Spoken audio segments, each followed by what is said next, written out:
Hospital. ওকে, প্রথমেই একটা blank page চলে আসবে, এর মধ্যেই সমস্ত পেশেন্ট রুগীরা থাকবে। রুগী অ্যাড করার জন্য এই বাটন আছে, এই বাটনে অ্যাড করলে এখান থেকে রুগী অ্যাড করা যাবে। আর রুগীর ইনফরমেশন আমি যদি অ্যাড এখন ক্লিক করি, ফিল্ডগুলো ফাঁকা থাকলে আসলে রুগী নেবে না। কিন্তু এখন আমাদের যেহেতু রেফারেন্স ডক্টর এবং কেবিন নেম, এখানে আমরা কিছুই পাবো না, কারণ এইগুলো আমরা তৈরি করে নেই। তো আগে এগুলো তৈরি করে নেই। প্রথমে আমি 3টা কেবিন তৈরি করি। কেবিন লিস্ট ফাঁকা, যেহেতু কোনো কেবিন নাই, কেবিন তৈরি করে নেই। কেবিনের নাম দিলাম 101 অ্যাড। এটা তৈরি হয়ে গেল, এবং এই লাল চিহ্নটা মানে হচ্ছে এই কেবিনটাতে এখনো ফাঁকা আছে, কেউ অ্যাসাইন হয় নাই এই কেবিনে। আরো 2টা কেবিন তৈরি করে নেই।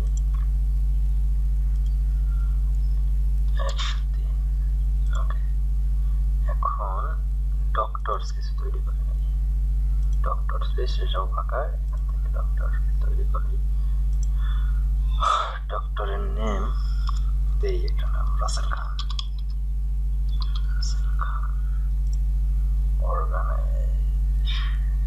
Doctors designation civil surgeon, civil আর কি কন্ট্যাক্ট দেই, দিলাম ডক্টরস ডিগ্রি MBBS। আচ্ছা, অর্গানাইজেশন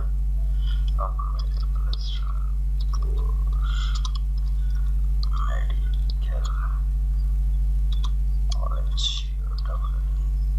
কলেজ অ্যাড করলাম।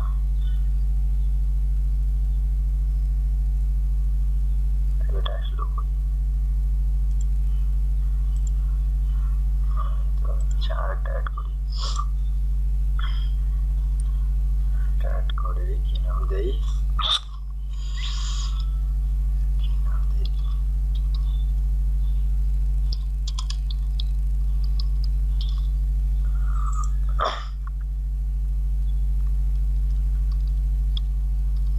Assistant doctor.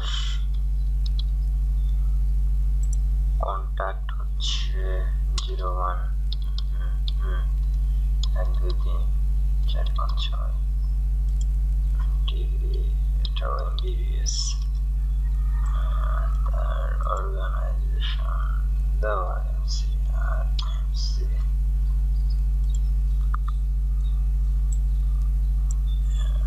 দুটো ডক্টর আমাদের এখানে অ্যাড হয়ে আছে। তারপর যেটা করতে হবে সেটা হয়তো আপাতত আর ডাক্তার না দেই, আরে যায় না কেন, আমরা হোমে চলে যাই, পেশেন্ট অ্যাড করব। পেশেন্ট নাই, অ্যাড করা শুরু করি। প্রথমে অ্যাডমিশন ডেট, এখান থেকে ডেট সিলেক্ট করি, আজকের দিনে দিলাম অ্যাডমিশন ডেট। পেশেন্ট আইডি ধরে নিলাম ABC 12। পেশেন্ট নেম, আচ্ছা আমি পেশেন্ট হয়ে যাই, গার্জিয়ান নেম,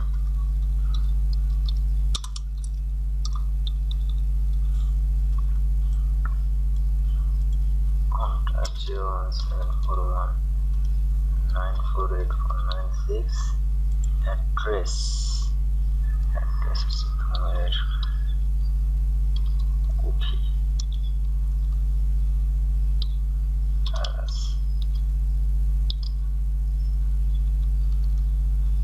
আর কি আছে, রেফারেন্স ডক্টর। অবশ্যই আমরা 2জন অ্যাড করছি, এখানে 2জন পাবো। 2জনের মধ্যে দিলাম জাকির হোসেন। আর এখানে আমরা 3টা অ্যাড করছি, যেগুলা খালি আছে, খালি কেবিন গুলার লিস্ট এখানে চলে আসবে। আপাতত সব খালি, সেজন্য 3টাই চলে আসছে। দেখি 101কে অ্যাড করলাম, অ্যাড, যে আমরা দেখতে পাচ্ছি যে এখানে একজন ডক্টর চলে আসছে। ওকে, আমি আরেকটা অ্যাড করি।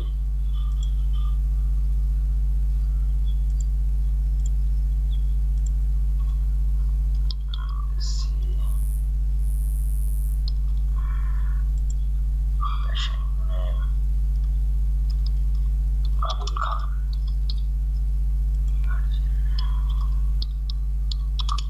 খান।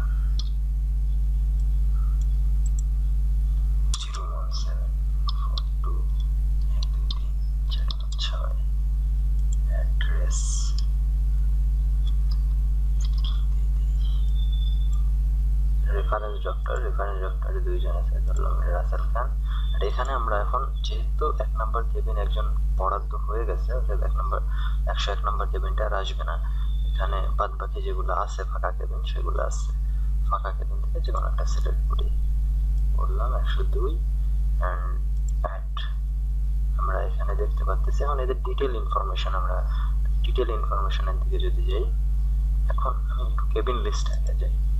কেবিন লিস্টে দেখা যাচ্ছে যে হ্যাঁ এই দুইটা অ্যাসাইন হয়ে গেছে এবং এই দুইটা এখনো ফাঁকা। আচ্ছা, পেশেন্টে চলে গেলাম, পেশেন্টের ডিটেলে যদি যাই, ক্লিক করলাম, পেশেন্টের সমস্ত ইনফরমেশন এখানে চলে আসছে। এখানে পেশেন্টের নোড অ্যাড করা যাবে, এই পেশেন্টের ইনফরমেশন, সে কোন কেবিন, তারপর রেফারেন্স সব কিছু আছে। এখান থেকে আমরা নোট অ্যাড করতে পারবো। নোট কি অ্যাড করি, ধরি নোট একটা দিলাম, saline at 3:30 p.m. Okay, add করলাম। নোট অ্যাড করার সাথে সাথে এখানে নোটটা আমাদের চলে আসছে, আজকের ডেট। আরো যদি অ্যাড করি, আর একটা নোট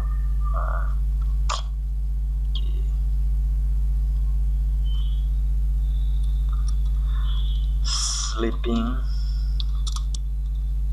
pill at 4:40 p.m.